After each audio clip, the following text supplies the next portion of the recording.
Informasi terpopuler yang pertama di mana DPR RI resmi mengesahkan Undang-Undang Kesetaraan Ibu dan Anak atau UKIA dalam rapat paripurna pada Selasa 4 Juni 2024 kemarin. Dengan demikian, para ibu yang bekerja berhak mendapatkan cuti melahirkan hingga 6 bulan.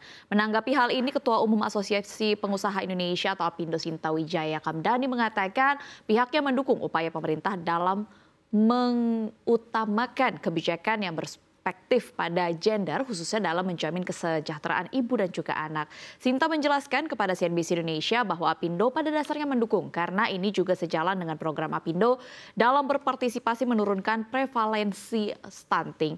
Namun di sisi lain, Sinta khawatir kebijakan cuti hingga 6 bulan untuk ibu melahirkan ini berpotensi merugikan pelaku usaha sebab ketentuan ini dinilainya dapat menambah beban baru bagi dunia usaha.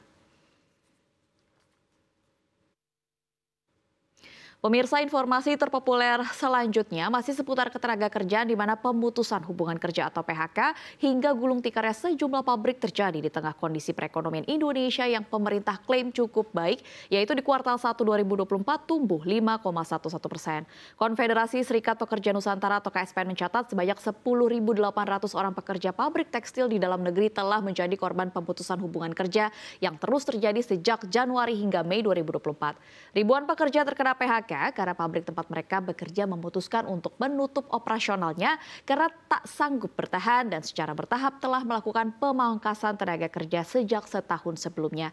Menurut penjelasan dari Presiden KSPN Ristadi, PHK terjadi di PT Sai Apparel di Kota Semarang yang tutup dan juga mem-PHK 8 ribuan pekerja. Lalu ada PT Sinar Pancajaya di Semarang yang melakukan efisiensi hingga PHK 400 orang pekerja. Kemudian PT Pulomas di Bandung yang efisiensi dan PHK 100 orang pekerja. Kemudian ada PT Alena Tex di Bandung yang tutup dan mem-PHK 700 orang pekerja dan PT Kusuma Group yang tutup hingga mem-PHK 1.600 pekerja.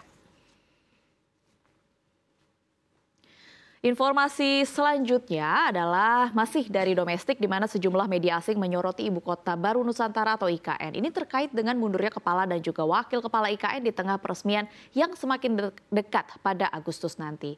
Informasi terkait masuk dalam pemberitaan AFP dengan tulisan berjudul Indonesia Replaces New Capital Chief Weeks Before Opening. Disorot bagaimana mantan kepala dan wakil kepala IKN dari Bambang Susantono dan Doni Rahajo diganti dengan Menteri Pekerjaan Umum dan Perumahan Rakyat Basuki Hadi Mulyono dan Wakil Menteri Agraria Raja Juli Antoni. Disebutkan juga bagaimana proyek ini masih kurang investasi asing. Dalam berita tersebut disinggung bahwa Presiden Indonesia telah mengganti kepala ibu kota negara yang baru dalam sebuah perombakan yang mengejutkan hanya beberapa minggu atau beberapa pekan sebelum proyek kontroversial senilai 32 miliar dolar Amerika Serikat tersebut resmi dibuka di Pulau Kalimantan.